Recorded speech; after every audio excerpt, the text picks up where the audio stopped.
आजची सकाळ या महाराष्ट्रासाठी खूपच दुःखद सकाळ ठरलेली आहे. महाराष्ट्राचे लाडके उपमुख्यमंत्री अजितदादा पवार हे आपल्या सर्वांना सोडून गेलेले आहेत. तेव्हा सकाळी आईने कॉल केल्यावर ही बातमी सांगितली तर मन मानायला तयार नव्हतं. जेव्हा बातम्यांमध्ये बघितलं, जेव्हा समजलं की बारामतीत विमान अपघातात दादांचा मृत्यू झाला, तर अत्यंत वाईट वाटलं मनाला. आज खरंच खूपच दुःखदायक व धक्कादायक अशी घटना घडलेली आहे. या घटनेने आज संपूर्ण महाराष्ट्रावर दुःखाचा डोंगर कोसळलेला आहे. इतक्या वाईट अवस्थेमध्ये दादांचं जाणं खूपच दुर्दैवी अशी घटना झालेली आहे. कारण दादांचं योगदान या महाराष्ट्रासाठी खूपच मोलाचं होतं.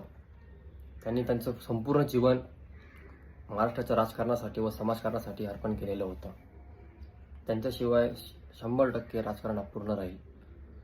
कारण त्यांनी इतकी विकास कामे केलेली होती. पुणे जिल्ह्याच्या विकासामध्ये त्यांचा इतका मोठा हातभार होता. खूपच वाईट अशी घटना झालेली आहे. त्यांच्या कार्यामुळे या महाराष्ट्राची राजकीय व सामाजिक दिशा 100% बदलली होती. आज त्यांचं असं अचानक झालं आणि इतक्या वाईट अवस्थेत मन एकदम अचंबी व अकालनीय होऊन गेलेलं आहे. परमेश्वर त्यांच्या आत्म्यात शांती देवो व त्यांच्या कुटुंबाला व त्यांच्या समर्थकांना हे दुःख सहन करण्याची बळ देवो ही ईश्वरच्या चरणी प्रार्थना. भाऊपूर श्रद्धांजली दादा.